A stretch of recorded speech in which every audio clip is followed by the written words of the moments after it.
Welcome back to a brand new episode of Charm City Beat. We are back. It has been a nice little summer vacation, I guess you could say, but as the Ravens head back to training camp, we're back to business. But we're going to start across Ravens Walk and actually talk about the Orioles first and foremost, coming off of the All-Star game where we had some representation, right? What do you guys got? I can start. I mean, I know the Orioles won today. We're filming. The Orioles won.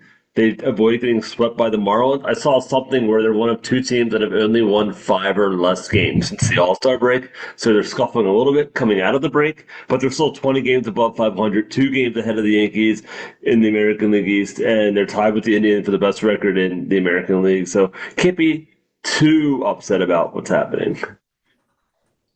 No, no, and bad NL teams don't make the playoffs, so we'll be fine because we don't play good against bad NL team. Bad teams or NL teams, and a bad NL team is just a double whammy of we just don't play well against Randy. Yeah. It's fine. But again, the Orioles are sitting at top. They are in the top spot. Um, yeah, no. With the trade deadline looming, like, what are you guys' thoughts on that? Like, any moves you guys think we'll make? I mean, we're definitely banged up. I think the pitching staff, we lost Bradish, we lost Wells, we lost Means, we just lost Suarez. Like, they need to go out and they need to get pitching and they need to get pitching fast. And it's just a matter of what they want to spend because there's, for instance, Scooble sitting out to the Tigers pitcher. He's probably the front runner along with Corbin Burns for the Cy Young Award. He actually followed Burns in the All Star game. He's controllable through 2026, so he's not going to come cheap, and it's going to cost some people. We can get into that in a second. And then definitely banged up. I think the pitching Yeah. staff, we lost Bradish, we lost Well, but I mean, we'll see. They do. Yeah. Sorry about that. We better do something. If we don't do anything, there's going to be a whole lot of questions start to be asked of what's going on here. Yeah. I mean, even like I mean, I know we like our fun young, pieces we got, but one, we're not playing half of them right now. I mean, poor Stowers is probably looking with Joey Ortiz like, I want to do that. Gets caught up, doesn't do nothing, and then gets sent back down. So, are you guys willing to trade a Jackson Holiday or a Basello, who's probably going to be he's basically the industry's first round number one prospect next year. He's in our system as a catcher. Are you willing to trade those guys to go out and get a Scooble who you can control for 2 years? Or do you not, knowing that this is a window year, that you spent an Ortiz to go get a Corbin Burns for what's likely going to be only this year only, and knowing it's going to cost a Mayo or a Norby, who's homer twice now since he's come off, and probably a Stowers and maybe Austin Hayes and a bunch of other guys to go out to get frontline pitching for what could be a historical playoff run? Yeah, I mean, I think we do have an established catcher, an Adley Rushman and the McCann in rotation. I think it's something we can afford to lose. Plus, the Orioles draft good. I don't have any doubts that they're going to bounce back and pick up pieces where they need to. So I say, the goal here is to get to the World Series. We got way closer than we had been in the last decade, and I think we need to keep building upon that. My only thing with Salo is how we see how Hyde plays his lineups. Mm-hmm. They like two good catchers, and do they see Adley as a full-time catcher in the future? And I also don't think people realize how good this kid is because he hasn't really made that. He hasn't had a Jackson Holiday like rise to the top of skiing of Pittsburgh. This time next year, everyone's going to be losing their minds over this kid because he's got unreal power. He's a backstop. I think he's going to be a household name in a year. Everyone's going to be like, how the hell did we trade him away? That could very well happen with this kid. Yeah, the risky run. It's the problem you have when you suck for years and and draft well and develop. It's the problem. Honestly, that's what we're not used to it. We have a backlog. We have a backlog of talent. and we just drafted more of them. Yeah. We'll argue that, like, for instance, Masalo was an international signing. He wasn't drafted. Jackson Holiday was a product of the first round, obviously, but like Gunnar Henderson was a second round pick. Mayo was a late pick. Norby was, I think, was a fourth round pick. I think, or maybe he was a Westberg was a 30th overall pick. Like, the only ones who have really produced that are products of the losing is Adley Rutschman. You could argue Couture Sad and Cowser, who haven't really played that much. The impact isn't there yet. So you're really relying on guys like Gunnar Henderson and Westbrook, who were later round picks, and now Vasalo's international signing. And so, I mean, honestly, it goes down to just how good the Orioles are at developing, at finding talent throughout. And I think that you can rely on that going forward. It's like Ozzie Newsome. It's like year in, year out, you're going to build a competitive team now with Mike Elias, with Ruben Saenz as the owner, hopefully. So I'm not afraid to say, you know what, take a Jackson Holiday. We'll take your superstar pitcher for 3 years. We'll sign him maybe. We'll have the best rotation in baseball with Corbin Burns, Christian Rodriguez, and Skubal, who might finish 1, 2, 3 in the American League in the Cy Young voting, and go win a goddamn World Series or two. I mean, I think that's what you have to sit down. You have to have that conversation. Losing has allowed you to do this. Yeah, and now at this point, winning is the only option. Losing is no longer an option.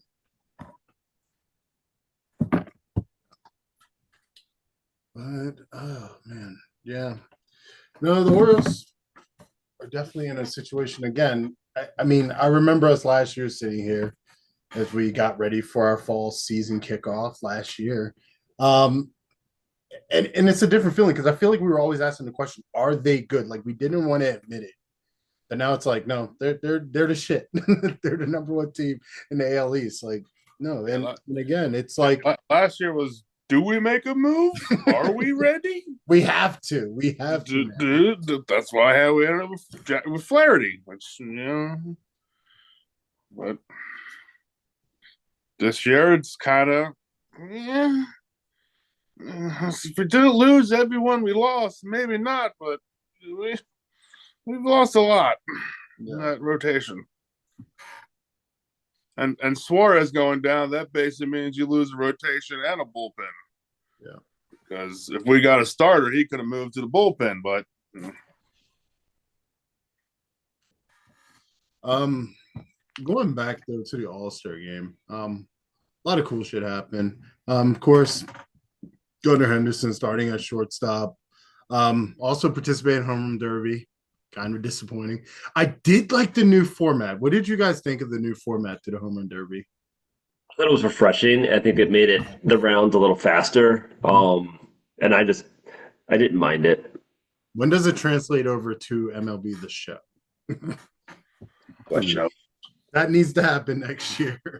I don't like the game format. I just don't. I mean, half the time you're good enough anyway. You're the top seed anyway, so you usually go on second anyway. No, true. So it usually don't matter. Like I said, of course, we have the format this year when last year would have helped Rutschman, but Yeah. Adley Rutschman was there, of course. He started at catcher. I was surprised he wasn't in the Home Run Derby, but whatever, can't be everywhere, I guess. Corbin Burns started at pitcher, as we talked about. Jordan Westberg with his full season, and Anthony Santander. That honestly, to me, was the highlight. He was like, it was on the line, and then he was in, and it was just like, wow, well deserved. Hats off to Santander in his first All-Star game. A lot of firsts. Yeah. One last thing, I thought it was cool that Burns threw to Adley to open up the game. I thought it was fitting. I think Skubal actually deserved it more, but I think kudos to the Texas Rangers manager, Bruce Bochy, who was like, you know what? It's kind of special to have a catcher battery there. And what a better way to open. I laughed though when they said that because, ironically, as happened today, McCann caught Burns. McCann is Burns' catcher. Oh yeah, I remember you saying Burns is not a fan of Adley's cheerful youthfulness of meeting halfway up the line. Like, no, dude, get out of here! I'm walking off the field. No, what were you saying, Jordan? It's agreeing. I think it's just funny, but it was cool to see all the Orioles present and participating, and obviously It's a sign of things to come. I think we're going to be talking about these young guys for the next 10 years. Hopefully they're in Oriole uniforms, but you can't re-sign them all. And more is coming. Yeah, no, that's the heartbreaking thing. I mean, again, Henderson, I think he's a shoe in to stay. Adley, there was no question. They're building the team essentially around the guy. I don't even know who might not be there. Maybe Santander, but I don't know. I don't know. He's the oldest guy on the team, isn't he? I think somebody said he's like one of the oldest players we He's have. up there. It wasn't that long ago. He was, And he but played with Adam Jones. Wow, that's crazy. That's crazy to think about. Wow. Yeah. Hey, he was Rule 5. yeah. No. But yeah, no. Orioles and do or die. They have to make moves if they want to be serious about this. And again, I think something's coming down to work. So when is the trade deadline? It's July 30th. I think 4 o'clock might be later than that. But I do think the Orioles make a move or two. Whether or not they go out and pay the Pied Piper for the best pitcher or two in baseball. Crochet is another one from the White Sox. I know Mason Miller just got hurt from the Athletics. He was a superstar reliever. They may still go get him just because he's controllable for like 5 years. But I think if the Orioles don't go out and get a starting pitcher and they go out and get a guy they got to shut down the Crochet, I think the fan base is going to riot. And so Crochet scares me. you have to go out and long term, I like the move, but if we're not a long term team, you don't trade for Corbin Burns and then play the long game. You trade for Corbin Burns and then you go out and you trade for somebody else. It'd be like the Ravens trying to get Derrick Henry last year. Like that's a win now move. And they went out and they made it happen in the offseason. And we're about to talk about that anyway. But I mean that's a great example of an organization that knows how to do both. And I think they did it with Roquan Smith 2 years ago also. And I think that the Orioles can pay attention to that. I think it's easier in football. It comes cheaper in football. Mm, Roquan Smith for a second round pick is larceny, but that's just what it is. But I mean, and a controllable starting pitcher who's an ace, they don't come along very often. I mean, you've got the amount of talent the Orioles have backed up in the pipeline. You just gotta say, "F it, man." This is why you drafted him, so you can trade him. And I think Elias will do it. It's going to cause shockwaves, and I think everyone's going to say, "Oh shit, the Orioles did it." Now they got to face Screwball in game 2. Unbelievable. Yeah, we have the ammunition to make almost any move possible. It's do we want to do it? We could outbid anyone. I've seen on Twitter X Yankee fans like, "Yo, we need to go get this guy before the Orioles start looking at him because we ain't got shit." Yeah. Compared to what they can be like, they're offering that? Okay, well, there you go. We have that guy. He's better. Yeah. No. It's going to be interesting. We'll keep our eye on it as it develops. Obviously, we're back now, so we're going to cover it. But moving across Ravens, to the bank. Let's talk about the Ravens. Wow. Ravens have had quite an off season since we've been on our little break, actually. First and foremost, fortunate start.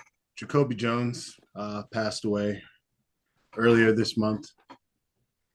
Still unbelievable. Still absolutely unbelievable. Our Ravens great. Definitely someone we remember big from that Super Bowl season. Hearts go out to the family. Guys, any thoughts? I mean, I think it's not just one of the biggest plays of his career, but literally I think the biggest play in Ravens history was the 8 seconds less than the clock in Denver, down 7. Joe Flacco Hail Mary pass gets over Champ Bailey and he catches it and goes in. I mean, I remember I was in a bar in Annapolis and some random guy just shoved me out of excitement and I flew across the bar and I was like, I mean, unbelievable moment. And in that moment, I told everyone, we're going to win the Super Bowl. You don't make that play and don't win the fucking Super Bowl. I mean, that play is why you hear like that Celine Dion music every time something crazy. That was the play that started it. Like that's the ultimate come from behind, unbelievable moment in NFL history, let alone Ravens history, let alone Jacoby Jones's history. Thoughts for us? No, that play was basically pure redemption for Lee Evans not knowing how to catch all of a sudden. Yeah. Because Lee Evans' catch last year was fine, but no, Jacoby Jones makes a catch and runs, and Christ, he's got his own Wikipedia page, the Mile High Miracle. Denver fans hate it. Yeah, no, and it was actually funny. You get on Twitter or X, whatever the fuck we call it, and you saw the Denver fans saying, "Man, we hate that moment," but just again the the respect that people have for Jacoby Jones and the athlete he was, and just how much he meant to football. No, definitely gone too soon. Definitely gone too soon. Unreal. But again, on some brighter news, though, the Ravens did reveal some new threads. Now they've been teasing about this. There have really been some teasing about this, and before they revealed, I thought we were going to announce new jerseys. I have been one of those advocates to say like the Ravens just need a remix at jersey at uniform. We got new helmets to go with the color rush jerseys that very polarizing uniforms. I don't know. Some people hate them, some people like them. I have a love-hate relationship with my Lamar jersey, though. But no, what did you guys think about the reveal? I wish it was a different logo.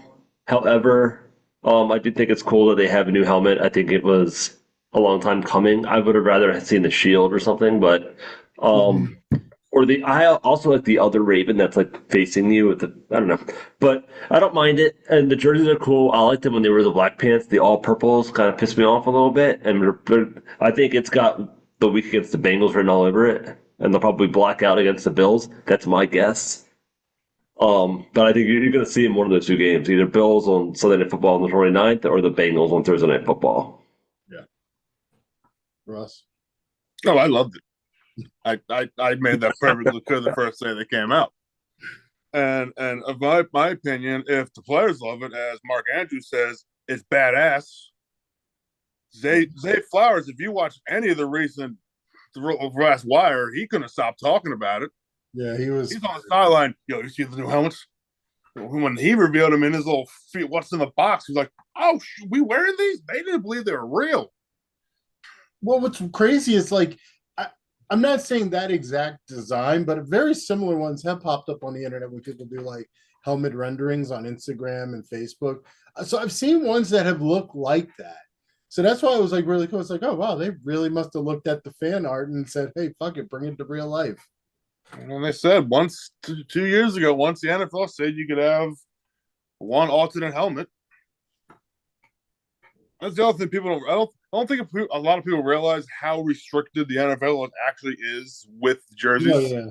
Everyone's kind of like, "Oh, why are they wearing that?" It was like, well, they're only actually allowed to wear alternates so many times a year, apparently. That's true. That's why we're like, "Wow, they're wearing that again." Yeah, they have to. The NFL's boring. That's true. Whereas like NCAA, there's like 18 different fucking variations. Hello, Oregon. Maryland used to be like that. I think they slimmed down a little bit. What, in college? They still got 4 in the game, and they at least 5. Yeah. I'm early out. Definitely, yeah, but no, it's gonna be interesting. I mean, like you said, as long as the players feel good about playing, hopefully that translates to gameplay. What they say, look good, play good. Yeah. Also, in other news, as you know, Derrick Henry joining the Ravens. That's still unreal to me. That's the thing. I've seen videos, really. That and when you look at speaking of those videos, when you look at him, this man looks like he should be blocking for Pat Ricard. That's how massive he is. Like no, but Pat Ricard's blocking for him.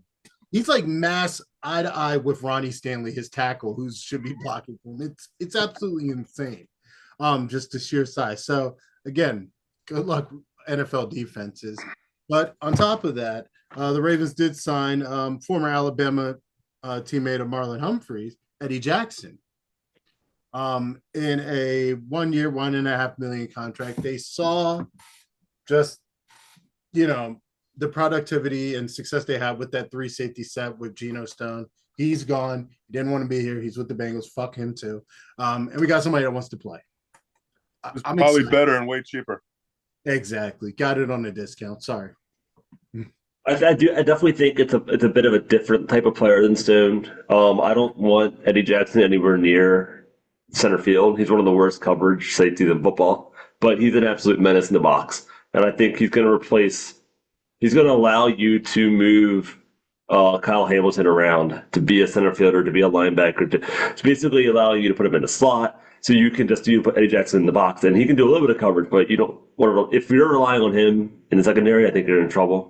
But I think it's a great move. He knows Roquan Smith. He knows that defense. I think I love the move. And they also, I mean, we went from not having good secondary depth for years to suddenly you're talking about Nate Wiggins. You're talking about the other guy they drafted in the fourth round. I think that was a big time get. I know Marlon Humphrey is apparently looking healthier, motivated, knows this is his last chance. So I think we're going to get a good season out of him. Brandon Stevens is probably going to get Marlon Humphrey's money in a couple years. So, I mean, that's a great secondary. Obviously, Marcus Williams is healthy right now. We're looking pretty good on paper, boys. And I think Eddie Jackson just adds to that room. Yeah, on top of that, Marlon Humphrey back healthy. Mm-hmm. Looking slim in the video. It looks like he's lost a little weight. Said he felt like, playing at that lower weight was going to be better for him. So again, you factor now, you got your veteran back there. One of, at least up until a couple of years ago, I wanted to be more consistent cornerbacks in the NFL. Yeah, no, that's exciting. All I've been hearing is they're just been menacing the offense, picking the ball off in training camp so far. Yeah. I do think you don't want to see Marlon Humphrey anymore on the outside. No, I think these days are over, but I think when you have a Nate Wiggins as your number 2 and Stevens as your number 1, you can put Marlon in the slot with some of these other guys, Armour Davis, who's apparently healthy, and then obviously Kyle Hamilton doing what Kyle Hamilton does. I think you're seeing he'll be Defensive Player of the Year if you ask me. And Marlon has both the times he won, or not won, both times he got, into the Pro Bowl, both times he was, All-Star, it was when he's playing on the inside. So, again, I want to see that. I think our defense is good when everybody's playing where they need to be. And God bless Kyle Hamilton for being able to virtually play everywhere. Well, I'll say this. We play Kansas City when we're allegedly going to be our healthiest. Derrick Henry's going to have no mileage. I mean, honestly, the first time we're going to see Derrick Henry and Lamar Jackson in the backfield, if they're healthy, will be in that Chiefs game. You're not going to see them in the preseason. I don't think they don't want to put tape on out there. They don't even want to risk injury. I think they learned so much from J.K. Dobbins and Gus Edwards that they're going to essentially trust that Derrick Henry knows how to find a fucking hole. And you're not going to see Ronnie Stanley. You're not going. I think it's going to be vanilla. And probably from the Kansas City side, too, because what do they have to prove? Yeah. The season doesn't start till the postseason for both these teams. No, I mean, what are you talking about? Gerald's friend said, why are you running fake plays? You're supposed to run real plays. Why? It's gone. It's a preseason, damn it. Yeah. I mean, and in the preseason, here's the thing. Everybody's watching, whether they say they're watching or not, but any scout, everybody's watching. They're trying to see anything. But again, the point of running a vanilla is you're giving a little taste of what could happen, but 80% of the shit they run, it's either going to be amped up or not at all in the playbook. That's the beauty of preseason. So it's more or less just conditioning, how to feel in certain situations on third down. What are you going to do on second? Getting the mentality and the game rhythm back. So again, we're going to see some wild shit that first Thursday night. That's all I can tell you. Yeah, really, the preseason more is now. It's more for the coaches that get mentally prepared. Exactly. For the backups to get reps. Before it used to be, all right, play a quarter. All right, let's work on coming back from playing a half. Oh, let's work on coming back after halftime. That's it. No, now it's hey, you all sit here. And I think the Ravens are obviously a different they're in a different place than some teams. Like, for instance, Chicago Bears, you're going to see Caleb Williams a lot. You're going to see the Washington Commanders, with their young guns, and Minnesota with a guy from Michigan, because you don't know what they have. You don't know what they've got. They've got to get those reps. But you're not going to see the big time receiver from Minnesota out there with that quarterback. You're not going to see more on the field or at Allen with the Bears. They're not going to play. So it's just what it is. It's now a tune up for some guys, And it's just they're even having a late bye. Like, and they open up with the Cowboys and the Bills and the Chiefs and the Bengals. Like, they're not putting anyone on that football field in August. I'm sorry. There's no effing way. No, I mean the Ravens have made it clear that is their training camp ever since the J.K. Dobbins injury. Harbaugh is basically like, nope, no starters. Yeah. No starters unless the few that have to play, just because there's only so many positions you can have on the field. Like, some linemen will have to play, but they're not as much as they want to. But yeah, Lamar, Henry, Zay, Yeah. Well, Ross, you did kind of speak on it a little bit about coaching and getting a rhythm, because we have a lot of new faces in new places. So, Ross, why don't you tell us about that, bro? Well, obviously we have, Zach Orr, been in the staff for a while, who's replacing Mike McDonald, who went to Seattle as the defensive coordinator. So obviously that means you have to replace Zach Orr at inside linebacker. We went to Kansas for that, for Mike DeLone. So he's coming up from the college ranks. We also had to replace Anthony Weaver, who went to Miami as D-line coach. We went again to the college ranks, to Baylor, to get Dennis Johnson. And then, of course, it would be an offseason if Harbaugh didn't go to Michigan for someone. He went there to replace Denard Wilson, D-backs coach. He went Doug Mallory. Hold on, pause. What's Harbaugh going to do now that his brother isn't at Michigan developing? That's probably going to be one of the last few he's probably going to take from Michigan for a while. As you saw, he's explored other colleges this offseason, so he's feeling he's trying to get out there. And then we had to replace Mike Devin, who went to the Chargers. So we did that with Terrell Walton, who was with the Commanders last year. How weird is it going to be when we play the Chargers the week after or before Thanksgiving or whatever it is, and they've got J.K. Dobbins and Gus Edwards in the backfield. Really weird. Reuben calling plays. The tight end that we had for a while is over there. It's like the Twilight Zone. What are they doing? The GMs up in our old player personnel guys up in the box. Yeah, that team's gonna suck ass. I saw the video when they showed, hey, here's video of Dobbins and Gus working out. Like, this is. Well, I mean, I don't understand that. Like, Gus, the entire narrative after we lost to the Bengals was that Roman did not run J.K. Dobbins in the biggest game of his fucking career, and then turn around. Sorry, pardon my French, but then to turn around and sign him, like, ew. Who's even? I don't want to say dumb, but who's even dumber than Dobbins, who went back to Roman, or Gus, who went crawling back to behind Dobbins again? Here's what nobody's talking about. Justin fucking Herbert's offensive coordinator is a run-first guy. That makes no sense to me. Why? Run-first guy until it's time to run. But no, it's bullshit in general. You have one of the more, whether you had him on fantasy football, that's a personal gripe. I think he's one of the more consistent passers in the league, and now you're virtually just saying, yeah, we don't give a shit about your pass. Remember, he lost his wide receivers. Yeah. His wide receivers like, we out.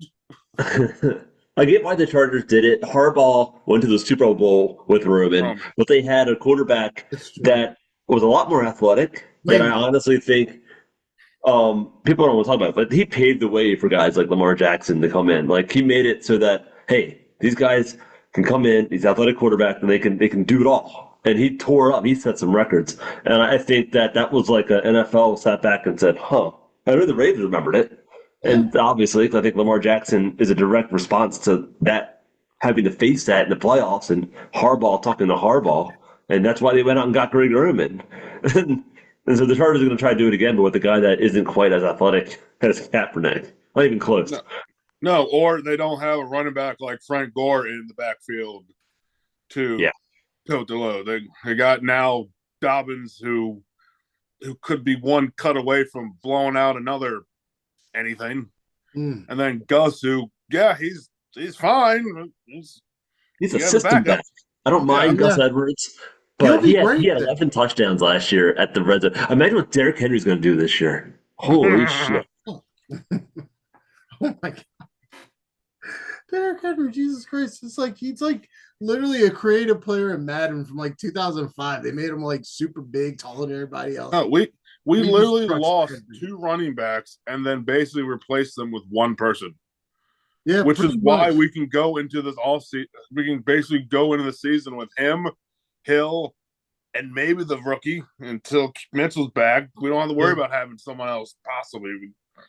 We got Henry. That's absolutely insane. But of course, we got to talk about the guys blocking for those running backs because that is probably going to be the most watched position out of training camp. I think, again, we talked in previous episode, the Ravens are a good, I think, complete teams. They plugged holes where they've needed to, but now is trying to see where these pieces play. O-line, we start with you. I don't know who's going to be the guard starter. I think money says Ben Cleveland just because he's a veteran. He's been there for a long time. But from what I heard, he wasn't even getting the first team reps this week in practice. It's absolutely crazy. You also have Andrew Voorhees, Daniel Falele, and Malis Salah. Yep. Uh-huh. Yep. Yep. Go on. I'm Malala. Yeah. I totally butchered that. I am so sorry. But yeah, I think it's a very decent guard group. Somebody's got to emerge. Somebody's got to step up. I think Voorhees is going to. I think they went out, they made that deal to get him. They brought him in. I think he's coming off that injury. I think he's going to be a tremendous pick. Linderbaum actually is literally the best center in football, arguably. And I do hear good things about Stanley. Mm-hmm. So it really comes down to the other guard position, and it's between guys like, what is it, Josh Jones. I heard the Mountain could be in there. And they're very lucky to have Makari. I think he was a lock because he can play every position. Which sucks, but he's never going to start. Yeah, he's never going to start. He's invaluable. He can literally play everywhere. Yeah, and we also can't forget about second round pick Roger Rosengarten. Who, yeah, does he make the starting lineup, guys? Would it surprise me? No. Because who else do we have? Wild. His video on draft night was like his ability to move and block, and he's very athletic. And I think that if he's not starting game one, I get it. But I bet you by the middle of the season, he's going to be locked in alongside Linderbaum, and that's going to be your freaking inside, one of the best insides of any team in football, with Derrick fucking Henry running behind you. That's absolutely nuts. Takes the edge off the line a little bit. What do you think we're going to get out of Ronnie Stanley this year, gentlemen? We've had some very questionable years. I think this is a do or die season. People always love to ask, is Harbaugh in the hot seat, which is the dumbest fucking question, I think, in my opinion. The guy got you to the AFC Championship, but I digress. But where does Ronnie Stanley stand here? I think he's in the same boat as Marlon Humphrey. They're both coming off years in which they were injured half the fucking time. Sorry, I'm cursing a lot tonight. Marlon Humphrey. Year before that, they both missed a tremendous amount of time. But for all signs point to him being in a good place mentally, a really good place physically. He's slimmed down a little bit. I think he's taking it. He's matured, it feels like, in like an OBJ kind of way. And I do think that they may end up rotating him out again because just they have talent to do it. But I do think that he's going to be a lot more dependable this year, personally. I say that. He probably gets hurt again because that's, he's 30-something years old and he's an offensive lineman. And Derrick Henry's going to be running into him 17 times a game. But it's absolutely terrifying. It's incredible to think that we have an O-line that, on the left side anyway, is Stanley, Voorhees, and Linderbaum. I mean, that's unbelievable. That's as good a left side in football as there is. Yeah. Us.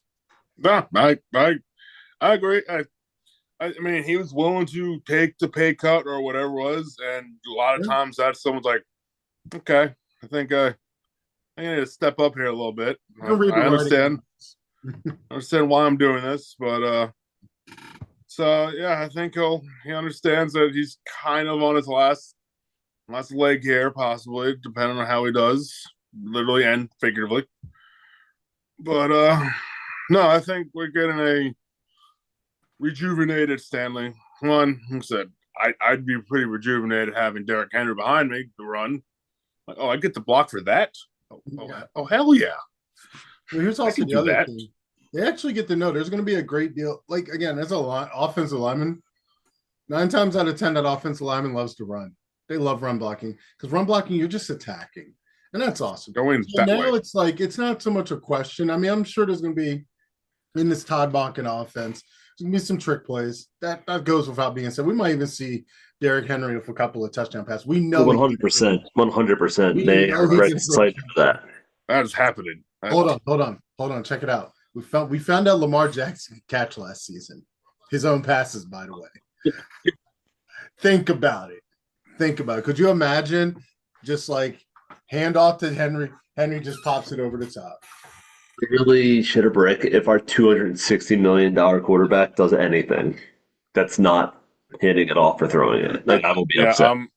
I'm with Jordan on that one. I don't need You him. have with Mark Andrews who's to catch these footballs. Yeah, I don't need Lamar Jackson anywhere down the field going up like this. Diabolical shit. You go up like that, any defender's like, "Oh, I'm going to hit that." I'll argue, though, that I think the reason Lamar Jackson lost some weight, got down slim, is because he probably watched that video and said, "How the hell was I caught from behind on that play?" I get caught on that? The Ravens win that football game if he catches that and takes it to the house. That I would call play of the year. 100%. I think he catches that. It's a different ball game altogether. I think that was just a metaphor for that entire game. It was just like, honestly, I think if he just he not catches the entire runs game that back for a touchdown, I even think the Chiefs like, you know what, we're done. It's kind of unbelievable, and I know we lost the game, but like there were so many things that went wrong for us, and we still barely lost. It tells you how much better I think we were than the Chiefs on paper. Yeah. And the standings reflected that, and our wins against teams like the 49ers and Dolphins were indications of just how good we were when we were locked in. We obviously lost our minds running it 6 times, and I think part of it was, I think honestly, Bishotti was like, "You dumb sons of bees, never again. You're going to go out, you're going to get Derrick Henry, you're going to run him 30 times in the playoffs, and we're going to win the football game." Yeah. And they're going to get Derrick Henry there, which means I think you see him get 15 carries a game for like 4/5 of the year. That's great. And you just that's it. And then once Keaton Mitchell comes back, you could chill out in the last month, and then playoffs turn it up again. It's that simple. It's a great. And the lightning and thunder of that duo is unbelievable. And put them both in the football field at the same time. You know, God help y'all. Yeah. Split backfield. Let's go. I want to see that. That would be cool as shit. No. Yeah, I mean, outside of the offensive line, again, obviously we talked a lot about running backs because that shit's exciting again. But outside of offensive line and running backs, like any other positions you guys got an eye on? Number 3 wide receiver. I don't have too much information about that as far as like who's going to step in to kind of replace that OBJ. I don't think Aguilar is the answer. I think he's a nice to have number 4. So you've got guys like, I don't know, Tylen Wallace. I don't know. These guys that, I mean, they're no names right now that are going to step in and take that role. And it does bother me a little bit the Ravens didn't go out and get somebody like a Keenan Allen to sort of fill that rock. Yeah. Bateman's going to have to step up, and Flowers is going to have to mature in a way that he just mature. I think the whole receiving core, unless they put Isaiah Likely in the slot as that big wide receiver body. I could see that. That I could definitely see. No, I think the Ravens are in a better position than most teams in the NFL right now. Top to bottom, just a very complete NFL team. Again, Derrick Henry worth all the hype, I think, in my opinion, and we're going to find out in September. That shit's going to be insane. It's going to be absolutely insane. But speaking of the new season, at least it's been talked about between the union and the NFL, 18-game regular season. Gentlemen, what do y'all think about that? More football? We're going into almost May at this point. I mean, not May, March. Damn. You're like midway through February if you got 18 games. That's where it ends. And I would assume that would mean one less preseason game again. I would have to think that. I mean, But at that point, it's like shit. You're virtually just what's preseason at that point? I mean, they've also there's also been talks about getting rid of a lot of like the voluntary off-season stuff and just no, we'll start everything earlier that you all have to report to, Yeah. so you have longer actual time off. But it'll be 2 buys because you have to. Yeah. And I think it does put the Super Bowl up against President's Day weekend, which gives you that Monday off, which I think they've been trying to get for years now. Do it. I think you're going to see one thing that really upsets me. That's more injuries, and there's no way around it. It makes preseason completely useless. Training camp's going to be virtual walkthroughs every day. Like you're just not going to see people getting hit because you have to play football from September to freaking February. If you're a team that's like the Ravens who plan to be in it to win it, you're not giving a shit about games until November. Like you're just not. It's rosters are going to have to expand a whole lot. It's a lot that goes into it, and teams that are built better from the so it helps the Ravens out because they have the best depth in football. It's why they never lose preseason games, and it's why they can do things like lose 25 guys in a season and still compete for a playoff spot. Most teams can't do that. Yeah. This is something that we don't have in the notes or anything. This is out of left field, but with the NFL potentially considering that, does that trickle down to college, where college doesn't even already doesn't have a long season in general? Now, again, with college, you have to worry about classes because they're in school. But with NIL deals and just the amount of money that college football is bringing in, is there a possibility that their season could be expanded to essentially almost prepare the new generation of athletes that could have to play these 18-game seasons? Well, we look at the 12-game playoff. 12-team playoff, I think it's sort of getting there. So, like, last year, teams like Florida State miss out. They bench everybody, get blown up by Georgia. Now, Florida State's getting a bye because they won the ACC. And so it's like they got a bye week, and they got to play 2 or 3 games in a row, potentially. If you're a Georgia team that's going to the championship and you actually finish second in the SEC because Alabama won it, you're playing week 1, week 2, week 3, and then potentially week 4 on top of 12 games. That's a 16-game season right there. And these are guys that are pro ready. These are the best of the best, the best served with honors. Like, no one gives a shit if SMU's in the playoffs because they're not making the. I mean, the Ravens got their SMU player in the 3rd round. Like, no one cares. Beck's going in the 1st round next year in the NFL draft. He's on Georgia. That's what we care about. The Ohio States and the Michigans of the world that are pumping out prospects that are going to be NFL ready because they played 16 games and a spring game. Boom. Just like that. Ross, what are your thoughts, man? I mean, he's not wrong because normally, after you're done your regular season, you play before you play whatever bowl game you'd be in, and maybe if you made the championship, you play in the championship game. Then when they added the playoffs they have now, 14 playoffs, like you'll play 1 bowl game and then you'll play the championship game. And now you're like you play this game, then you play this bowl game, and then you play a national championship game. I mean, like I said, usually they play 12, 13 games in the regular season spread out. I mean, sometimes you have random 2 weeks where you don't play because weird bye weeks out. But like I said, like I said, it's the teams that we want to see playing. Yeah. Like I said, the smaller schools, good few. I think 1 or 2 of them have to make it every year with the 12-team playoffs. But they're not going to probably beat the team they match up against. Yeah. I mean, they might. We all love Cinderella stories, but we're not expecting it. Yeah. To close out the show, we're going to give a little time to one of the single greatest moments in video game history. The return of college football, 10 years in the making. I think I'm at, I don't even know. I've played an astronomical amount. But guys, what are your thoughts, man? Like, It's a mixed bag. I love the game. I was super pumped for it. I think there's things that could be better, but I'm not really one to complain about this because it's better than no game. And I think it's going to get worked out a little bit. Next year's version will be even better, I think. But this year's version, it's unbelievable. Spending all this time playing it. I think it's a little tougher to play than it was in years past. I'm more of like in a varsity role right now. All American's a little too hard for me. Oh yeah, varsity. Murder the Show is pretty cool. It's a lot of fun. I just love recruiting and everything. Dynasty mode's unbelievable. We have Yeah, I mean, I can definitely feel that it's from the people who have made Maddens. There's plays I run where my receivers just decide, yeah, I'm not going to block anyone. Like, what are we doing? And then, I mean, personally, the recruiting, I'm getting more used to it. This is actually kind of the recruiting why when I actually went back to 13 was the last one I played religiously because I didn't really like the new recruiting style with, time-based thing. I like just kind of click everyone, go through, fine.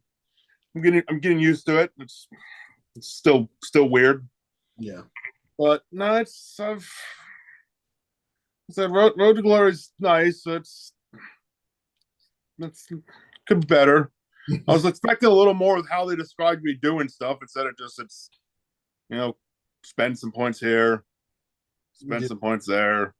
One thing I have noticed, no matter how high you have you get your coaching trust of a quarterback, you cannot audible.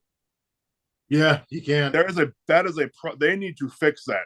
Because I cannot gain any more coaching trust, and in mid game, I cannot audible. I only have my plays I can change to, and sometimes you'll click that, and it's the same 3 plays. I'm like, what the?